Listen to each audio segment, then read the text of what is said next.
In 2025, I am not attaching myself to any outcome. Let me explain. Forget SMART goals. Forget having drive or ambition. Forget chasing your dreams. But as I was reflecting on what I want to make more time for in the new year, I realized that a lot of what I want in life require focus, dedication, patience, which also happens to be my word of the year, and are things that I just want to make a part of my regular day-to-day life, not just something that I want to achieve by the end of the year. And that's a big shift for my results-oriented brain. But in order to make time, I need to take back my time, so to speak, from the things that don't deserve my attention. How do I do that is the question, and what I'm hoping to explore in this video. So I have no idea what this year has in store, but surprise me. I just want to be surprised, hopefully in good ways.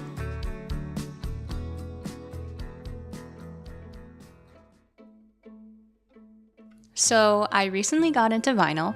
I wouldn't call myself an audiophile by any means, but I love listening to music more than anything else, and I just really wanted to change my listening habits.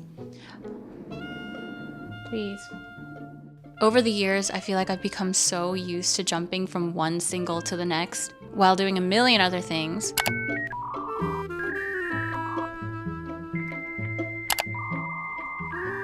And then I wonder why I'm so distracted all the time.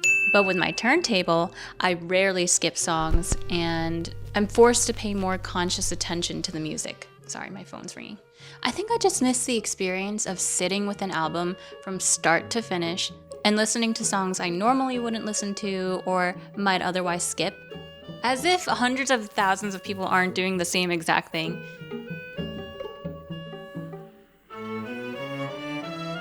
That's not to say I'm ditching streaming, because this is an expensive hobby, and I can see how quickly things can get out of hand.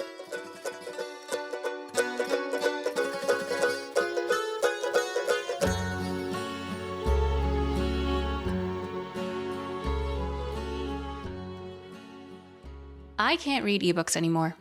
I've always preferred reading physical books, but now more than ever, I have to have something like physically in my hands, because if I have to look at another screen, I will throw up. I will. Thanks to my decreased attention span, my tolerance for boredom has significantly plummeted in recent years, and I'm trying to rebuild my reading stamina, but I'm easing back into it. Okay, let me just clip this onto my sweater. But back to this idea of mixing analog and digital. I'm doing a quarterly book club discussion with my friend from high school. Like, humanity has evolved throughout the years through all these different movements. It just seems like humans never really learn. Yeah. But I'm quite proud of us. I can't believe we did Sapiens as our first book. I know, right? I don't want to constantly be in an echo chamber of my own preferences and thoughts, and so I think it's good to like shake things up and just try like consuming things that you normally wouldn't. You even have? Whoa, was my typing that loud? No, was mine really loud? Yeah, yours is like... There's this quote by Jordan Rayner. If you work with your mind, rest with your hands, and if you work with your hands, rest with your mind. I definitely need more IRL experiences.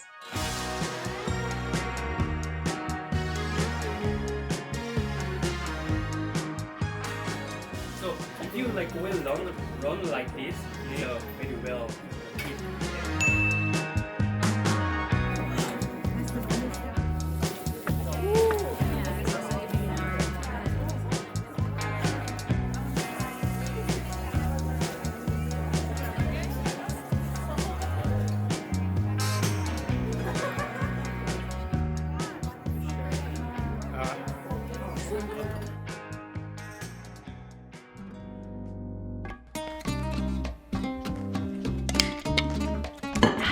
I am learning Spanish. Yes, so on my trip to Madrid last year, I spoke a little Spanish with the locals. You know, I tried. Yeah. Which reminded me that Spanish and learning languages in general used to be one of my favorite subjects growing up. And when I came back from my trip, I was like, I don't want to let that knowledge go to waste any more than it already has. So at the moment, I'm taking Damon Dominique's Spanish Level 2 course. What I love about this course is that he specifically teaches you phrases you would actually use or hear in conversation in Spanish-speaking countries, which is what I want to know. I'm gonna show you how to do this, how to order people around in the name of language learning. Like, study, cook me something, tell me the truth. Dame más gasolina en la cántara gasolina. Dame más, okay. Molesto. Mientras, pero Pedro. auxilio. The clowns were skating with us. So when am I ever going to use that? A quantifiable goal that I've set for myself when it comes to learning Spanish is to reach B2 intermediate. But also, like, if I don't, I'm fine with that too. The way I see it is that setting goals or milestones is just you giving yourself excuses to do more of the things you love. Dale. You know, like, in every song people say dale. It's like, yeah, give it up. Dale. I'm a big dreamer and a planner through and through, but I'm also aware that life doesn't always turn out the way you expect it to. All I can do is put in the work daily for the things I truly desire in life. I'm being vague because I don't like to talk about things that I haven't achieved yet. Because you never know how your hard work, whatever that may be, will pay off later on in life. Hold for a garbage truck. By being open to the outcomes, you allow yourself to be surprised by the fruits of your labor. You give yourself space to pivot or for your dreams to change, because we all know that our goals and dreams always change. And you also free yourself up to enjoy your life more, regardless of what happens. I feel like this is becoming some sort of philosophical talk, which it was not my intention, but here we are. It's like that quote, like, my job is faithfulness, God's job is fruitfulness.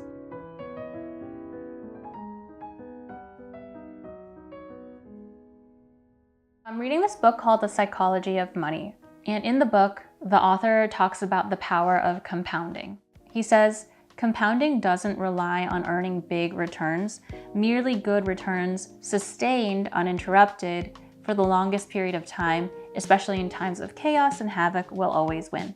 And while the author is talking about compounding in the context of wealth, I feel like this is kind of a timeless lesson that applies to so many areas of life. If you see my Driving Alone blog, you might know that a series of small steps helped me eventually overcome my fear of driving. The author also talks about the importance of saving, which I feel like we all kind of know, but I really love this quote that I wanted to share with you. He says, when you define savings as the gap between your ego and your income, you realize why many people with decent incomes save so little. Savings can be created by spending less. You can spend less if you desire less, and you will desire less if you care less about what others think of you. I feel like I'm reading this book in like the personal finance genre, but applying it to like every other area of my life except for my personal finances. But this made me think about how the comparison trap often leads us to spend time on things that we don't actually want or what we're told to want.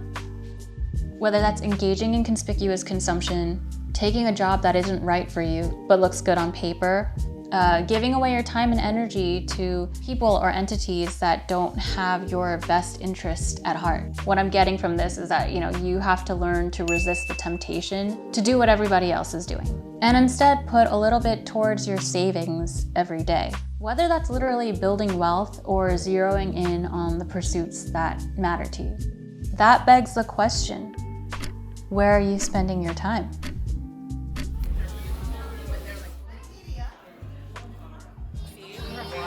It's like, it's recording already? Yeah. we thank you for some. Changing the environment a little bit.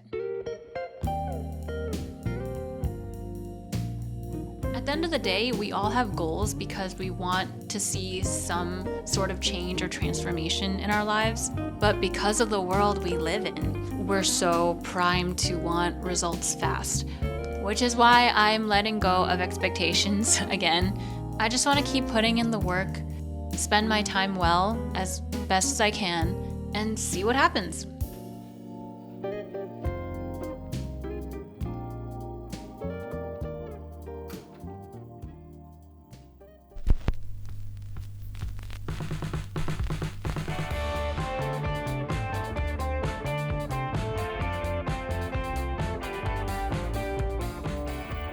Why is the bird dead?